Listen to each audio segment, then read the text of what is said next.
So lovely to practice with you all. Welcome, welcome. So, for today's practice, I wanted to invite us to engage with the practice of equanimity, equipoise, which is the fourth Brahma Vihara, the fourth heavenly abode practice.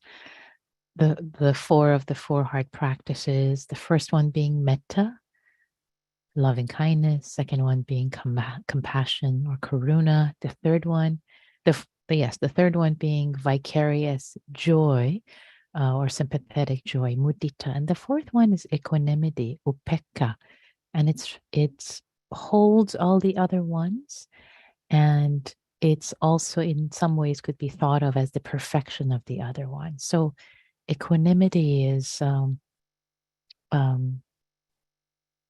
this sense of balance, equipoise, and it has warmth, has care about it. So it's not aloof, it's not uncaring, it's not whatever, I'm just being equanimous. That's not equanimity, that's aloofness.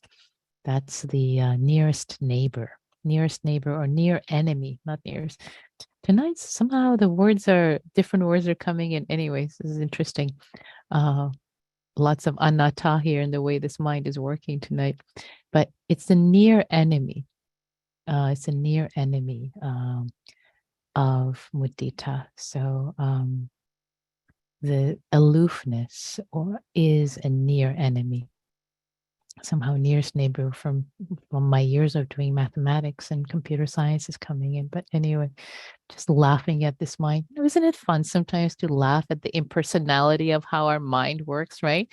It's ungovernable sometimes. You want to do something or think something and something else happens. Just anatta, not self, right there. Anyway, but tonight we're not going to practice not self. We're going to practice equanimity. So equanimity. So many different ways to get into this practice of equanimity, and it's a crown jewel. Really, equanimity is a crown jewel of Buddhist practice. It supports us not just on the cushion in our practice, the formal practice, but throughout our life as the vicissitudes, challenges, difficulties are a dime a dozen in this human condition. So can we be with them with equanimity, with equipoise, not bearing down, but just in the middle of the storm, in the eye of the storm, having an expansive, spacious view. So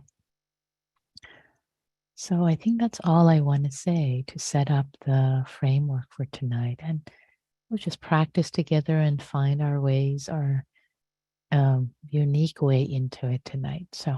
So I'd like to invite you to get into your meditation posture, whatever that might be.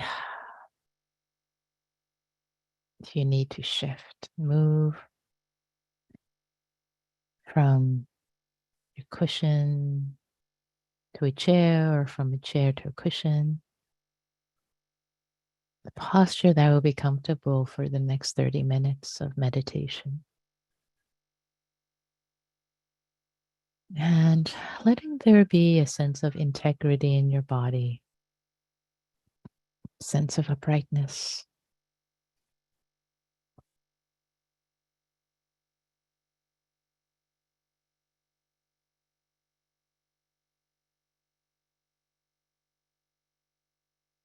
Letting the spine be upright, be held, not pushed up, but as if there is a thread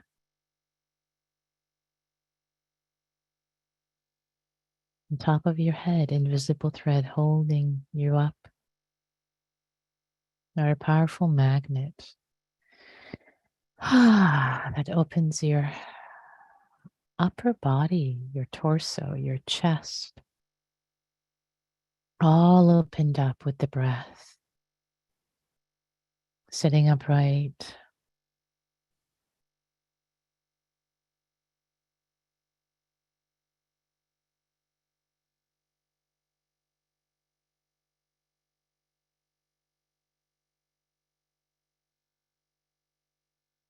And letting your lower body be well grounded, well rooted to the earth.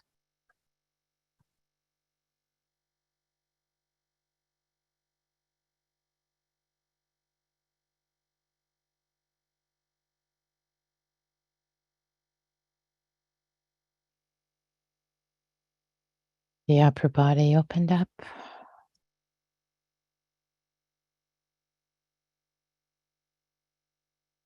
Upright sense of spaciousness opening to the heavens, and the lower body connected, well rooted to the earth. Your feet, your sit bones,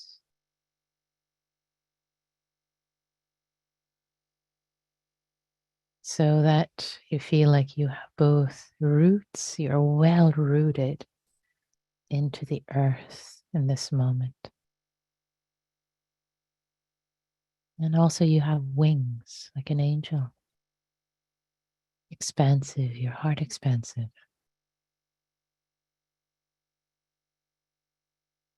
You have roots and wings.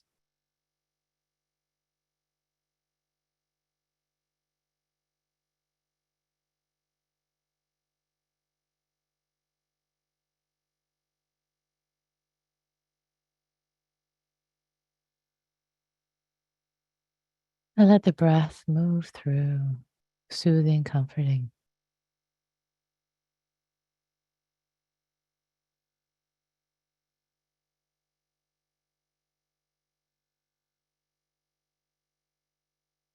Your abdomen, your chest expanding with each breath, feeling more present.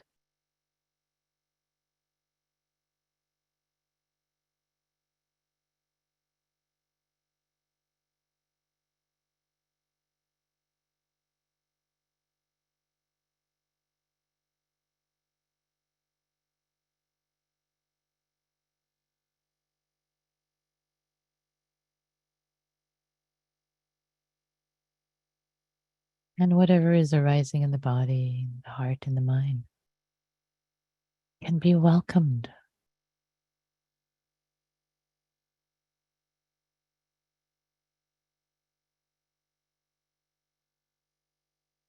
Can be welcomed and can be here just as it is.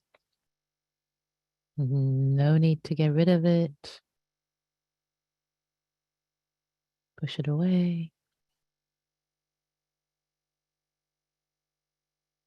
or even attend to it, perhaps, but just opening to it all.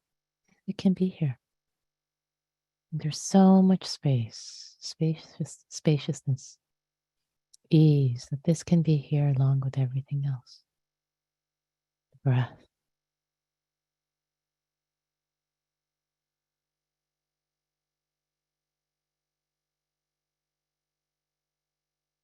And if there's fatigue, restlessness, all of that can be present too. Doesn't have to take center stage.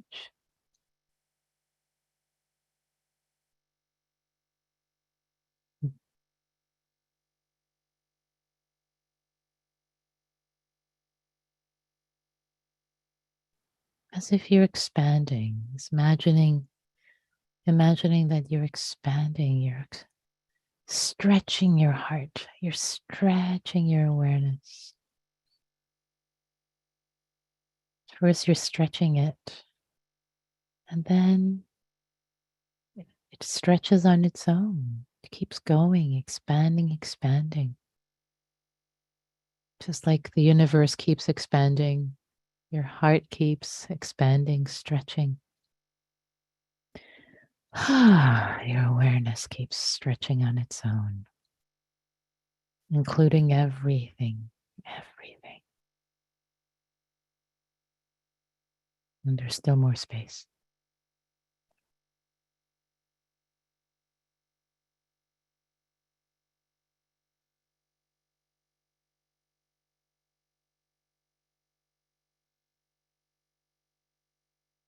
There can be so much ease in this expansion.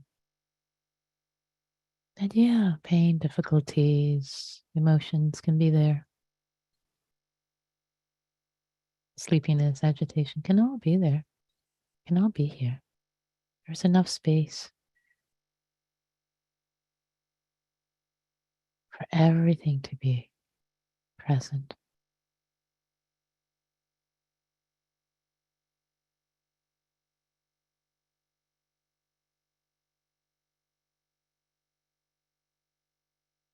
Heart so expansive, spacious.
And if thoughts are arising, plans, memories,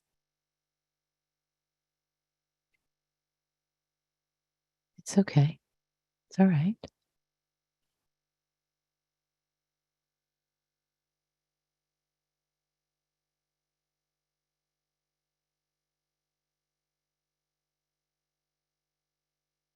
Letting the expansiveness, spaciousness hold everything,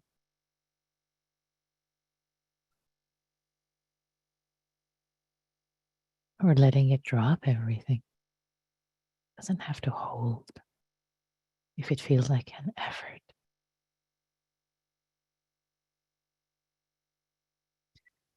It can also drop. Just drop. Release. Just release.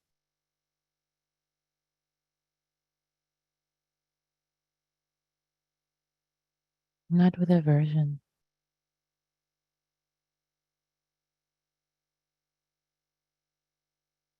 but with the wisdom that doesn't need to be held, can be released. As if you're opening up your hand.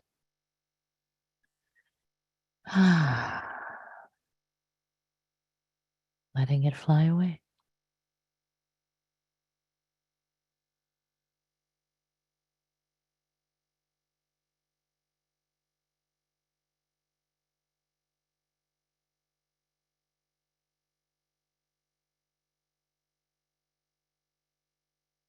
And this gesture of the open hand, open hands,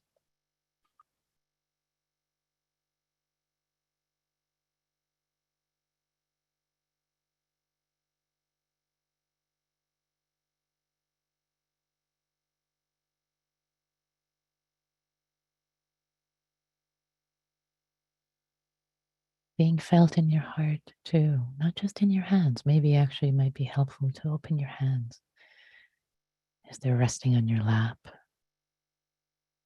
Feel into the energy of the open, relaxed, resting hands.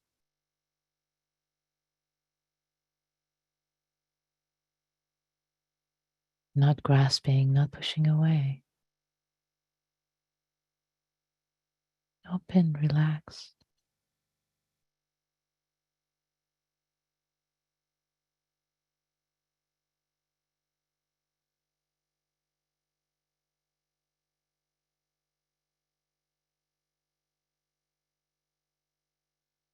Feel into the spaciousness of this gesture of the open hand. How much ease, release.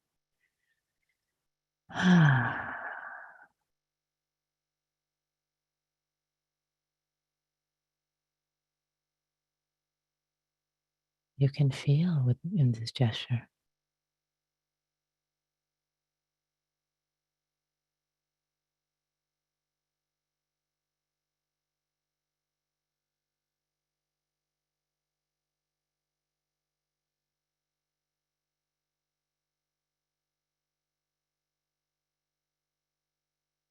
Now imagine your heart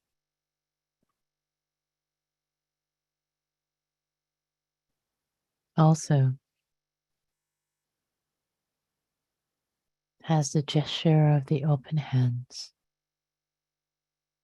Relaxed, not grasping or pushing away. Things can be landing, resting in the hand, and then leaving, arising, passing away. It's like this. It's like this.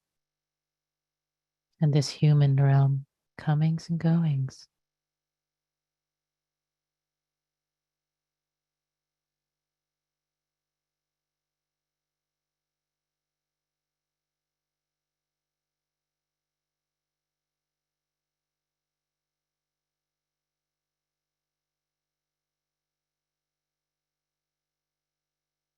All the comings and goings.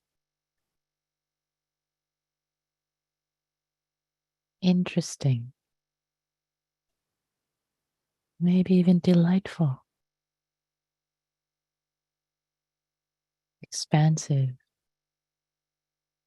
A sense of care. Your hand is turned upward so it can hold.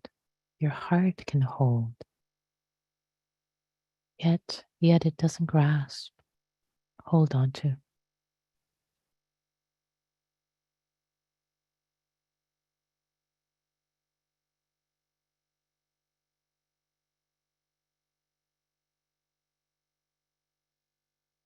Also, as the hand has this gesture of openness, the fingers, there's space between the fingers. Things pour through.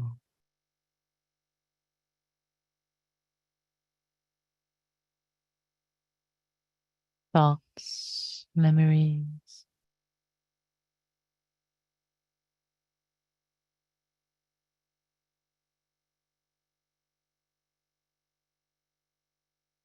There's a lightness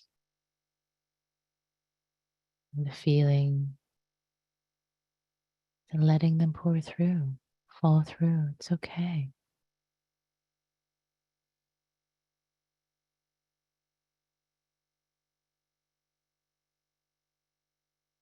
The hand is open for new experiences, new knowings,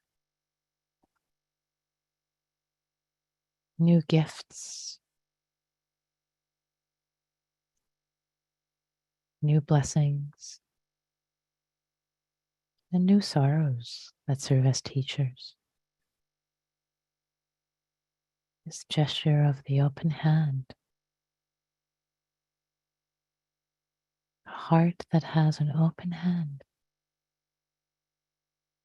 It's also a gesture of generosity.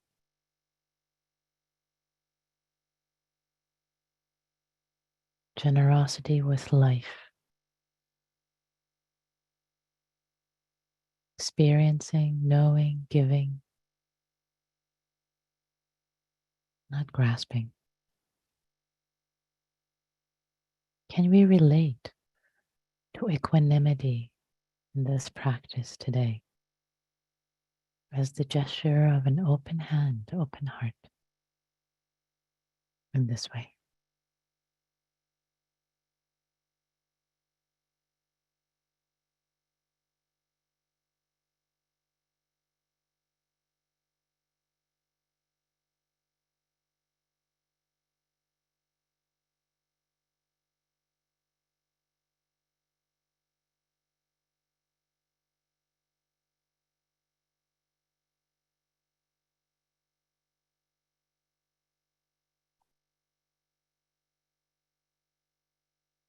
Maybe just to get a sense of it, close your hands, feel the fist forming on your lap.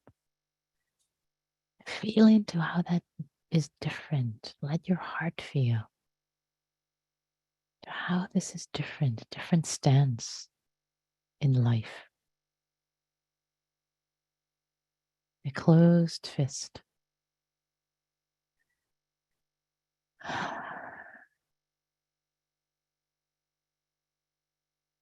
And open whenever you're ready. Got a sense of it. Open hands resting on your lap.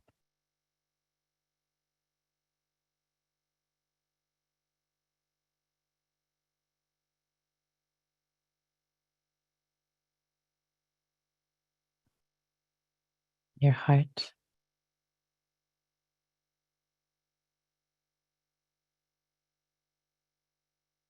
With the gesture of the open hands.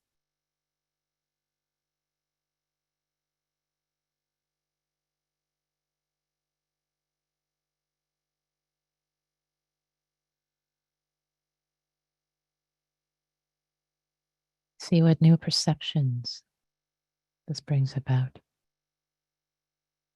New realizations, new insights for you tonight. In this moment in time. This open hand of the heart.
Gesture of the open hand. Here with the breath, with the body, with this heart. Feel the embodiment of the open hands in your heart. with each breath.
The gesture of equanimity,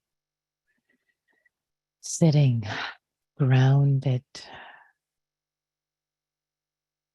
upright like a mountain, stable, chest, heart open, present, hands open, heart open, stable, open, present. Feel it in your body. The mind will follow.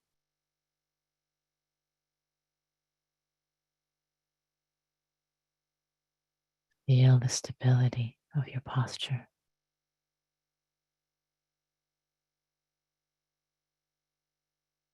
The uprightness, the well-rootedness, the open hands. Feel into it. Feel the embodiment. It's not an idea, equanimity. It's an embodied experience.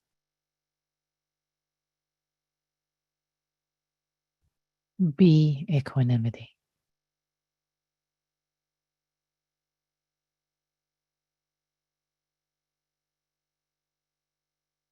Trust that your body knows. Trust.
Equanimity, not falling into, not grasping, not being reduced to, not sinking into, and not pushing away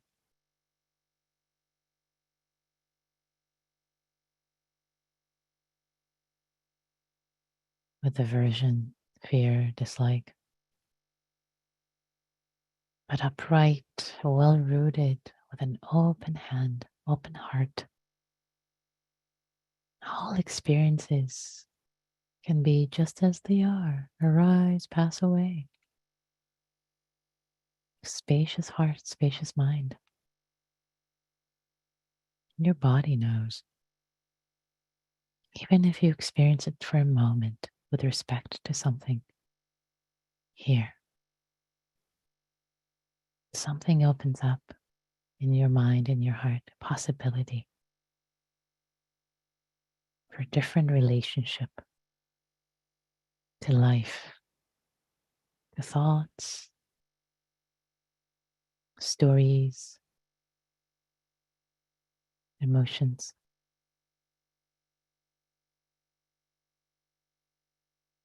Again, feel into the embodiment.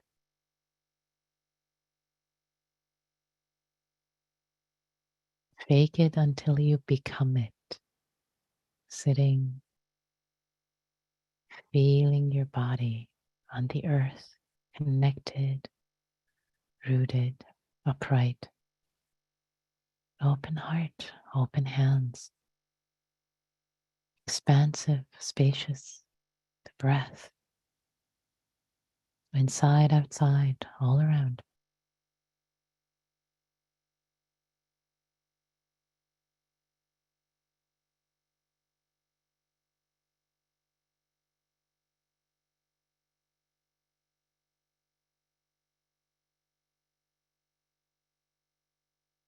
You might even visualize stories like a little bird, like a butterfly, landing in your hand, open hand, and then flying away.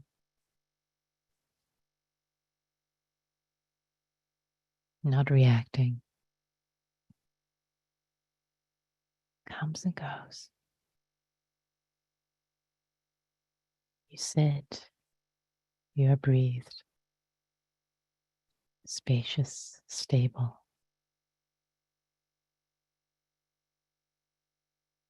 aware, kind, here.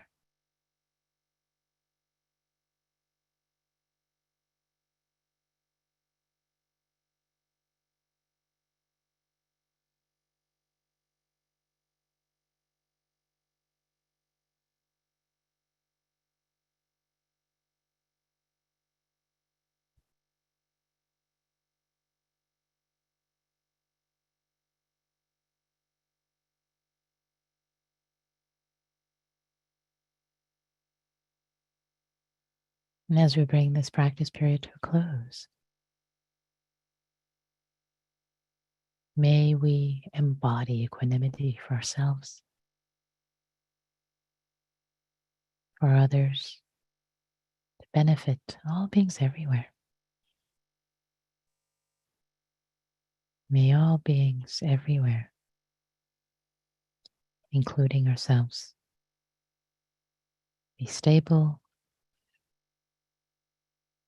know true equipoise with presence and care, not turning away, not closing the hand. May all beings everywhere be free, including ourselves.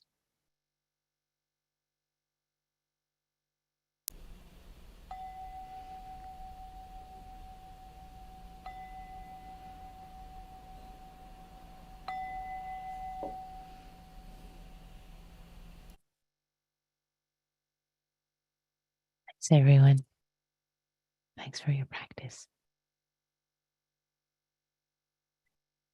So we have some time for reflections, for questions, comments about this practice, equanimity, and this particular way of feeling into it and And today I was inviting us to feel into the embodiment of equanimity with the gesture of sitting connected to the earth, really feeling our stability, sitting tall like a mountain. This gesture of equanimity with open hands and open heart, really feeling into that. It's not a closed fist. It's not one that grasps objects. It's not one that pushes away or throws away. It's one that's open. It can land, it can go, pour through. There's a sense of openness of the heart and stability. So that's the invitation that I was making for us to feel into equanimity, not like an idea. Like, what is equanimity? This word I can never get. Like, what do they even mean? But feel into it. What does it feel like? What does it feel like? That was the invitation. I was hoping that maybe even for a split second, something connected in a different way that maybe opens something up for your possibility in your life, in your practice. So that was my hope, intention, and would love to hear how it was for you. Any insights, experiences, what worked, what didn't work, for the benefit of yourself, benefit of the Sangha. You can raise your Zoom hand, you can type in chat. Fazil, please. Hi, just when you said to be equanimity, that just kind of hit. That was pretty neat. It's like, oh wait, just wait. It changed a little bit. It was neat. Thank you. Nice. Thank you for reflecting that back. To be equanimity. I love it. Great. Thanks for highlighting that, Fazil. I'm glad something shifted for you. Yay. And try that. Try that since it hit in a particular way. You can drop that in, right? You can drop that in your daily life practice. Like, oh, be equanimity. Oh, yeah, I know what that feels like. My body knows. Like, it's not so much a heady thing. Be equanimity. Beautiful. Thanks, Fazil. Any other reflections? You can also type in chat. Fred. Thanks, Nikki. The contrast between the open hand and the clenched fist was really striking to me.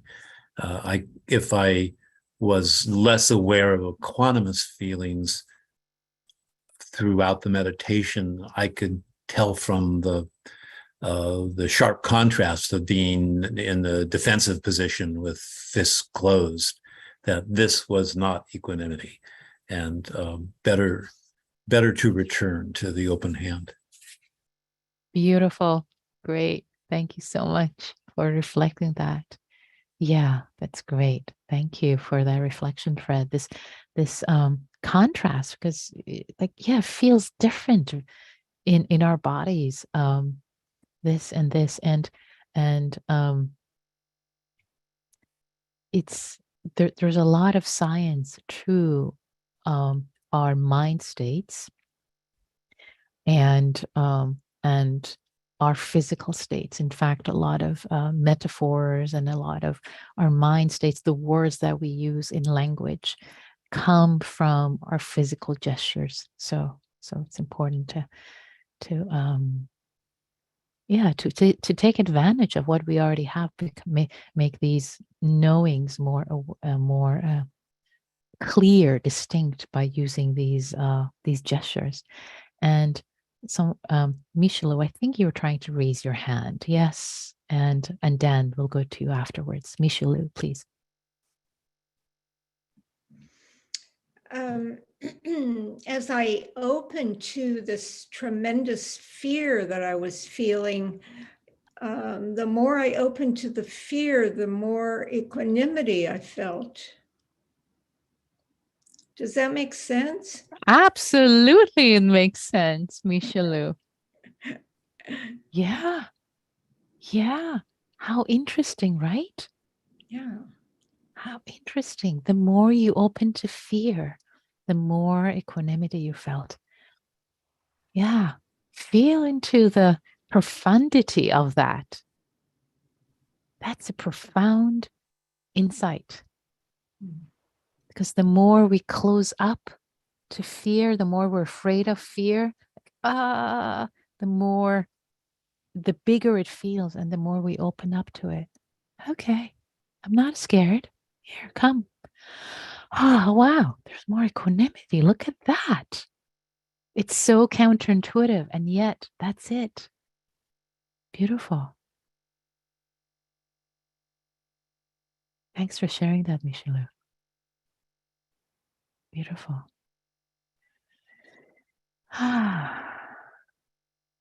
Jerry says, it felt like a brief moment of openness to a blend of the loving kindness, compassion, and joy. Yep. Great. Dan, I see you. Please. Yes. I thought I had the explanation down very well as you gave it, and it was a very good session. But just for the heck of it, I've got this on my phone, but I have my computer here, so I typed in equanimity and I looked at that and was talking a calmness, composure, evenness of temper, especially in a difficult situation. And I was thinking, and you talked about, disturbances or being upset and things, which was very useful as a bit of a contrast.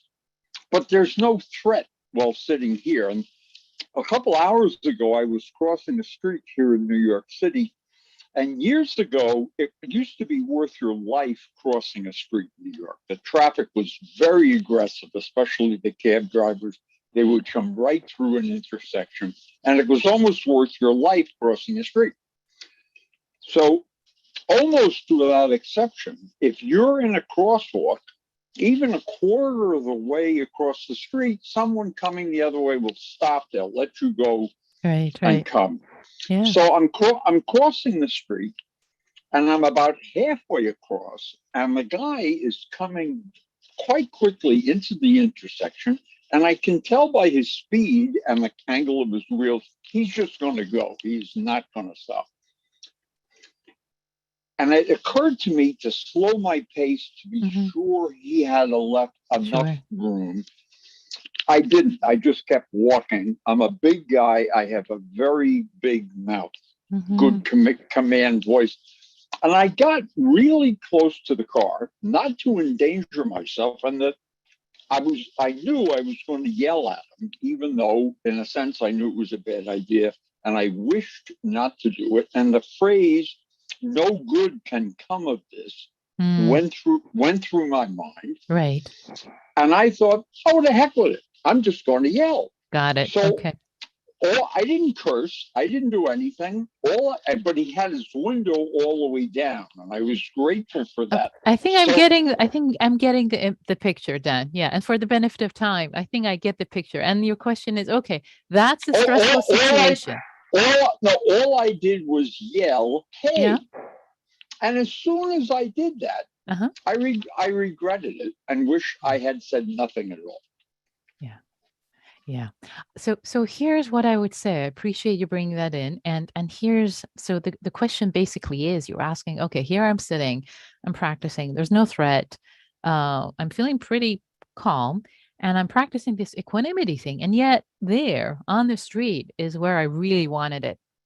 That's where I wish I had it. Great. Fantastic. I'm so glad you're bringing this up. Like, what does this have to do with the price of tomatoes? Because that's where I want it. I'm here, I'm doing nothing. Well, this is the practice. We practice it.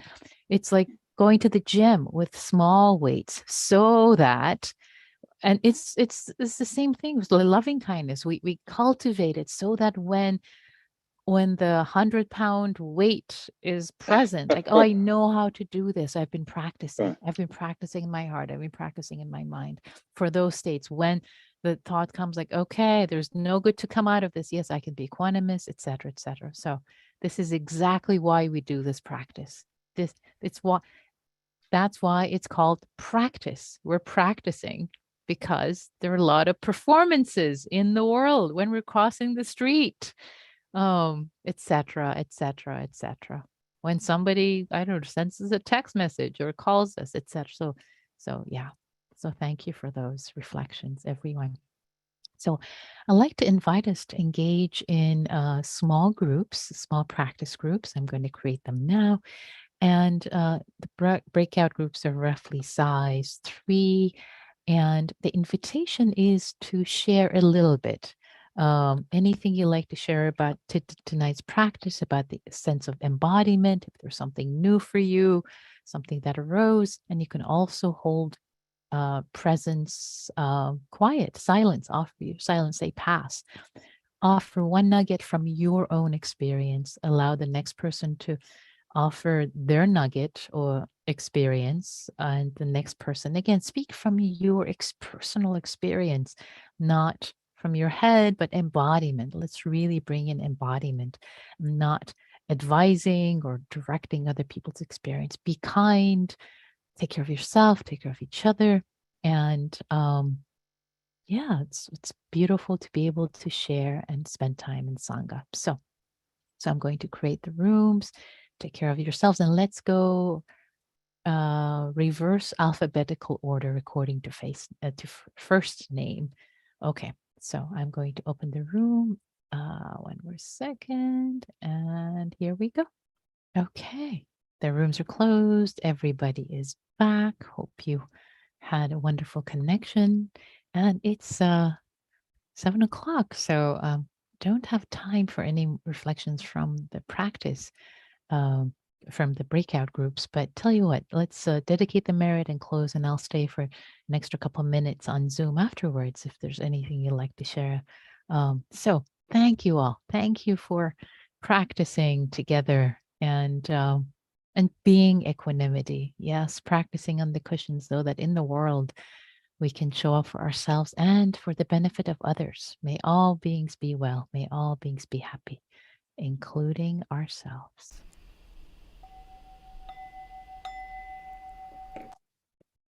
Thanks, everyone. Take care.